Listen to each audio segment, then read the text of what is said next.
A word about carpal tunnel syndrome and repetitive motion injury of the wrist. Carpal tunnel syndrome is the most common of the collective group of conditions known as compressive syndromes of the wrist. Illustrated here are the tendons, bony passages, and nerves that comprise the anatomy of the wrist and what's known as the carpal tunnel. Flexion of the wrist causes compression of the median nerve, depicted here in blue ink, where it passes through the carpal tunnel, defined as structures including tendons and passageways through the bones of the wrist, through which the median nerve passes to innervate the hand and thumb, as depicted in the previous illustrations.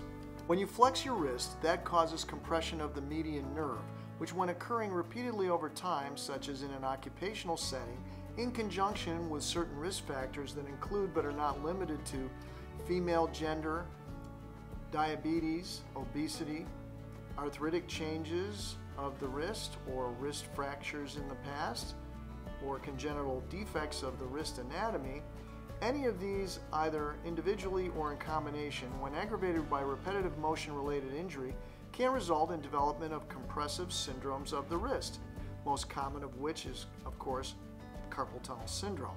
People do not just develop carpal tunnel from using a mouse. People who have these risk factors statistically do have a greater potential for developing carpal tunnel syndrome.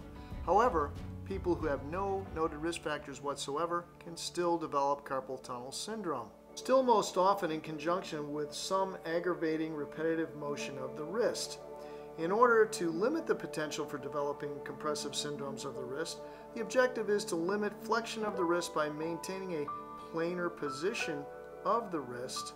Surfin-EZ, because it is elevated 3/4 of an inch off the surface of the desk, architecturally encourages the user of the mouse intuitively to maintain a relatively more planar or neutral position of the wrist, which is beneficial to the structures of the wrist, whereas the so-called ergonomic mouse pads, which generally consist of a mouse pad either of plastic or foam with foam or gel wrist rest attached, that is the marketplace.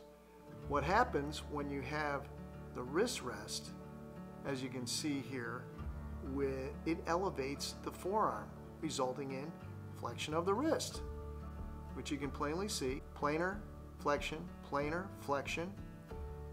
There you have it. Doesn't matter what kind of mouse you're using. Positioning does matter on the desk somewhat, but again, in order to find the proper position, you really have to think about it.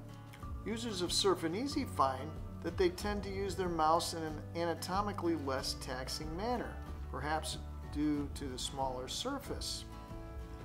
People that use a regular mouse pad tend to use the larger muscles and impart more motion in the use of their mouse. Whereas with Surfin-EZ, people tend to manipulate their mouse more efficiently using their fingers to skip the mouse naturally without even a passing thought, likely related to the compact carbon fiber surface, just as is the notion to change position at will due to the integrated nature of your mouse and the Surfin-EZ platform, make using Surfin-EZ with your mouse a truly transformative experience.